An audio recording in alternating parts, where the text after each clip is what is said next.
Lads and ladies, it is knockout time here in the Nakuru region, and the motion of discussion today reads, the lack of financial literacy in the youth is the main cause of poverty in Africa. Going head to head will be Moi Forces Academy Lanet on proposition and Utumishi Boys Academy on opposition. All the best to both teams. With that said, first proposer, you have 3 minutes. Did you hear that? I heard footsteps which resembled those of a giant. And indeed, there is a giant on stage. Her name is Stacy Onjao from the Moi Forces Academy Lanet, ready to strongly propose the motion that states the lack of financial literacy in the youth is the main cause of poverty in Africa. Financial literacy, what is this? It is the basic financial knowledge and ability to apply this knowledge in making decisions on how to spend, earn, or save the money. Literacy, this is the knowledge or skill in a specific area. Youth, these are young people aged from 18 to 35 years. Alan Greenspan, the former chair of the Federal Reserve of the United States, once stated that the number one problem in today's generation and economy is the lack of financial literacy. The population in Africa today is that people aged 12 to 24 years are the largest in history and are said to be the healthiest and the most educated.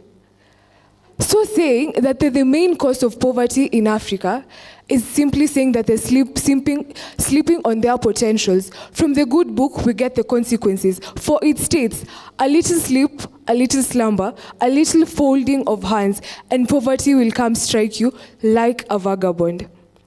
With use of financial literacy, we are able to critique the government's financial decisions. How? The Generation Z that cuts from 1997 to 2012 showed us this by rejecting the finance bill. For they saw that an income of an individual is being overtaxed, leading to low living standards in the country. How are they able to acknowledge this? This is due to their financial literacy. Statistics. Stratified, clarified. How about we identify? According to Global System for Mobile Communications representation of the RegTech Africa Conference 2023, we were able to know that Botswana ranks as the most financial literate country in Africa with 52% coverage, while Somali ranks as the lowest with 15% coverage.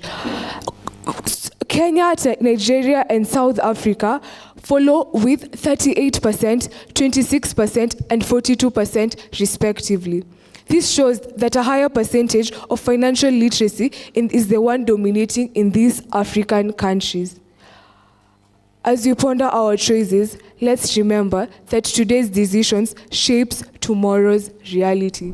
Today we come before you to discuss about the motion which states lack of financial literacy among the youth is the main cause of poverty in Africa.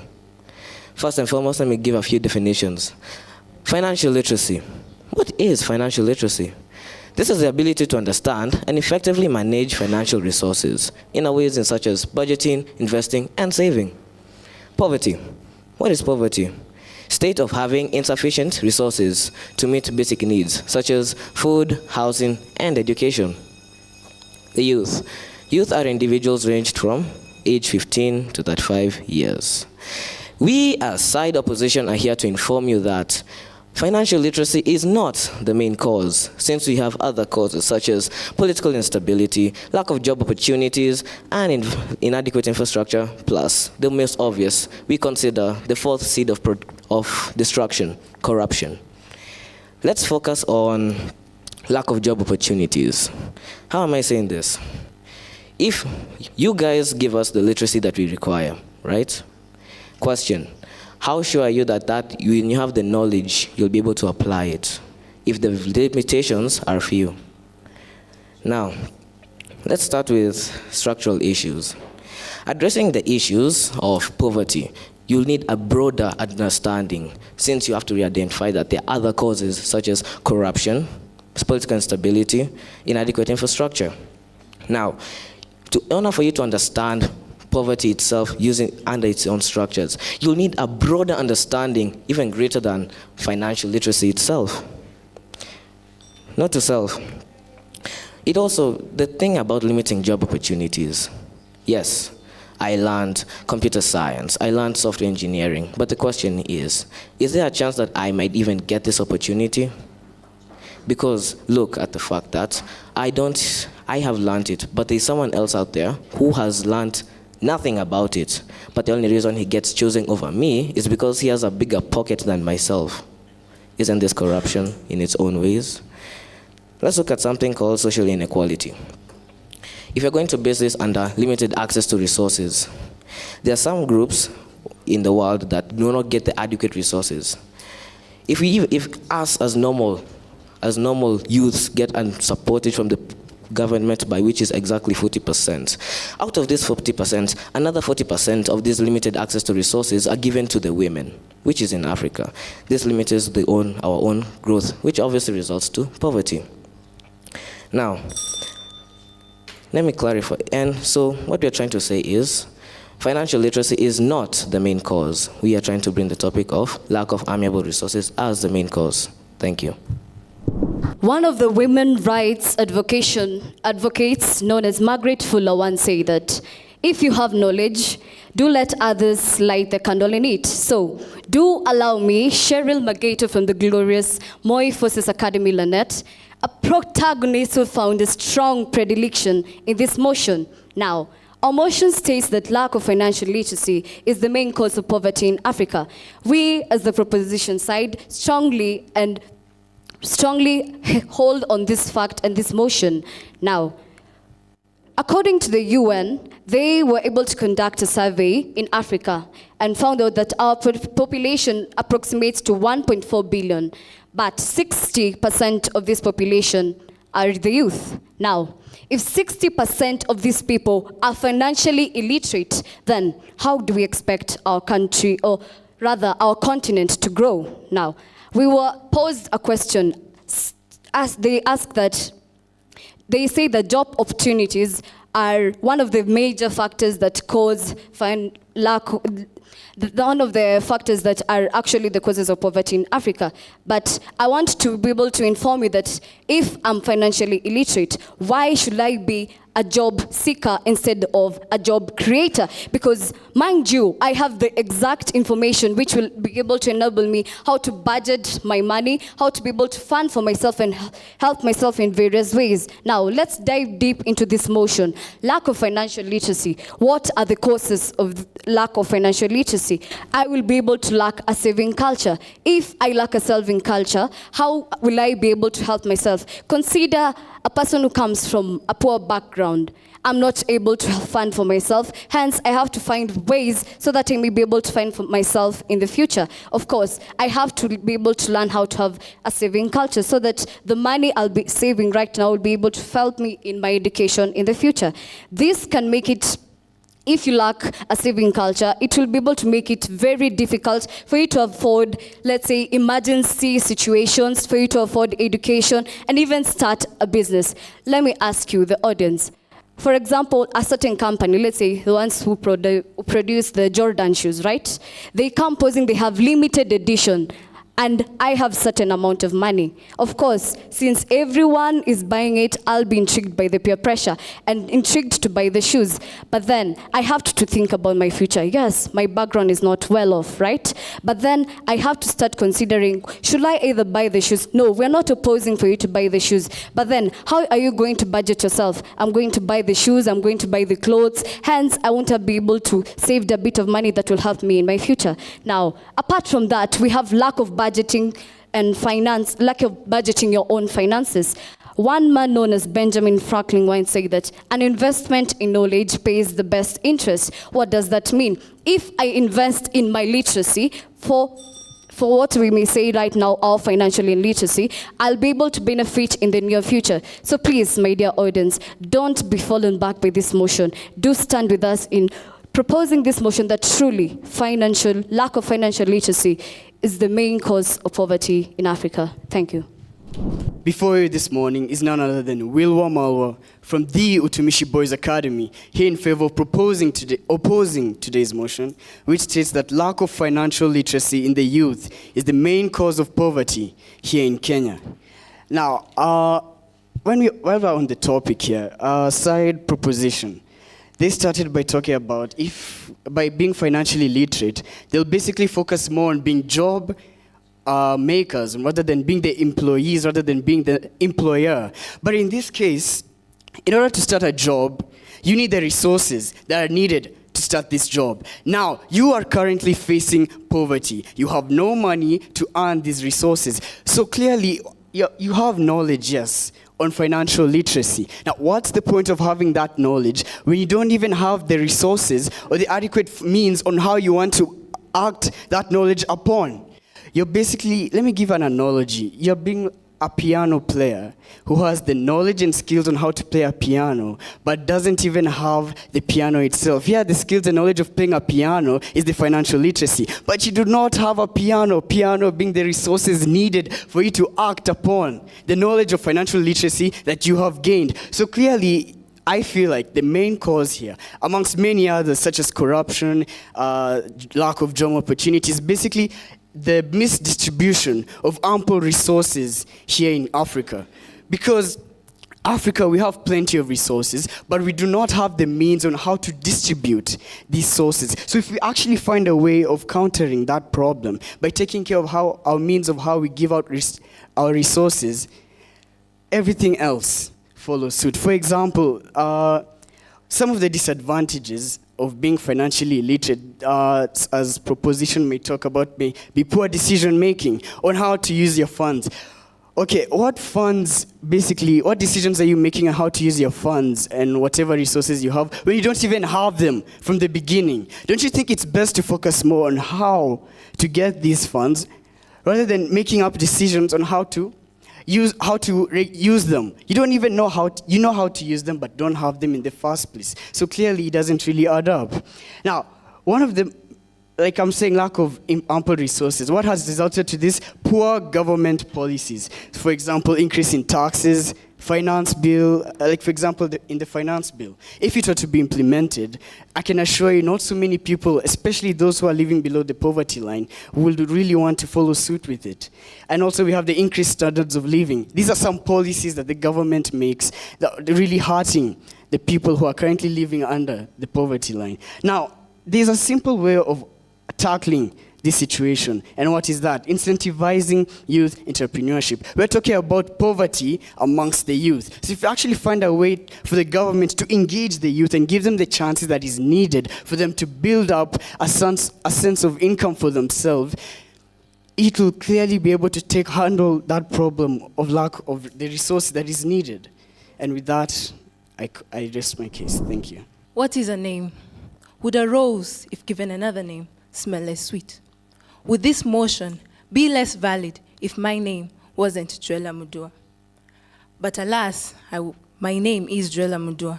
And so I shall stand in front of you to propose this motion without a shadow of a doubt, as my past proposers have proven it to be. So I like what my worthy competitors have stated about a piano. And the fact that we don't have that piano, we are unable to use the knowledge to play the piano, But the fact when we have the knowledge to play the piano, we'll also get that knowledge to find where the piano is. Isn't that right? They say that's the main cause. All the examples you have given are causes of poverty. And I'm not disagreeing with you. They are indeed causes of poverty. But what are their root causes? What is the root? If I lack financial literacy, I'll not be able to distinguish where I shall get my resources from. You can't tell a child to start searching for jobs if they don't know how to search for jobs. You can't tell a child to start searching for food if they don't know where the food is. You can't distribute resources if you don't know how. You can't claim that the distribution of resources is the main cause of poverty, if the youth are aware of this, that we lack resources, then they are able to understand how to distribute them. According to Springer.com in Article 10, it stated that Tanzania, Kenya, and Uganda reduced the rate of poverty in their countries by 30% by the increase in financial literacy in their countries.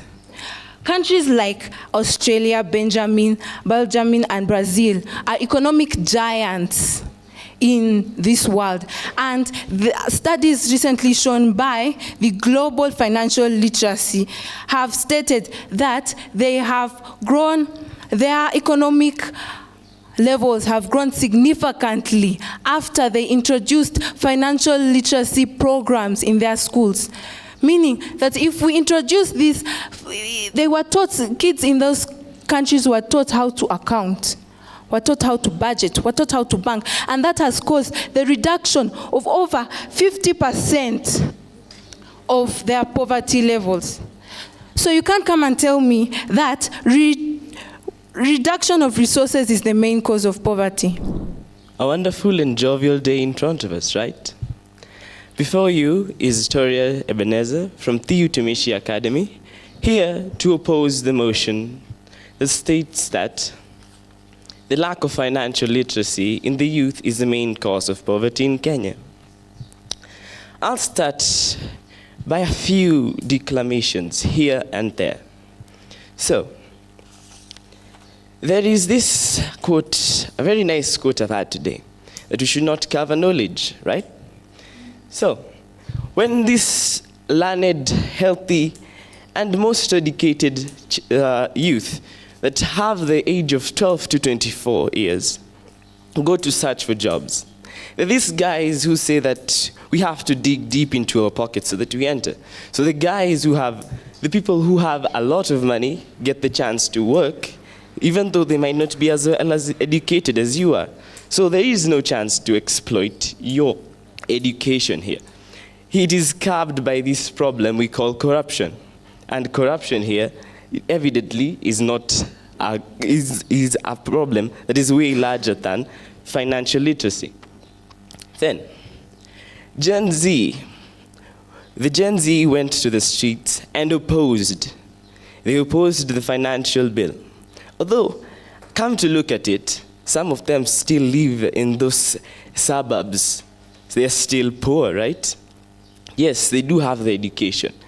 They worked and they opposed the finance bill. And yet, they're still hoping for better improvement on their poverty, right?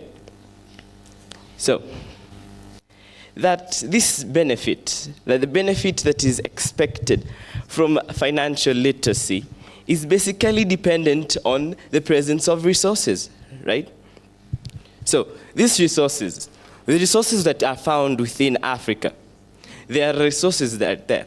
When you go to Botswana, we find diamonds there. So we have the financial literacy. The financial literacy here is what we use to we use financial literacy here to know how to work with money, but not exactly how to find money. According to the definition, financial literacy is a way of managing and using finance, not distribution of finance. So, the analogy that my fellow opposers said, that of a piano, you have the knowledge to play a piano. So, by knowing how to play a piano, doesn't give you the knowledge on how to find a piano, right? So, this financial literacy is how we get to use the money, not how to find the money. And from there, I rest my case. Thank you. Piano, piano, piano. Wow, piano. They have said that I have the skills to play the piano, yet I lack the piano. But then, as a financially literate person, why then not make my own piano? That's a questions to ask yourself. Now, by tackling financial illiteracy in the youth, we will be able to tackle the number one SDG, which is eradicating poverty in Africa.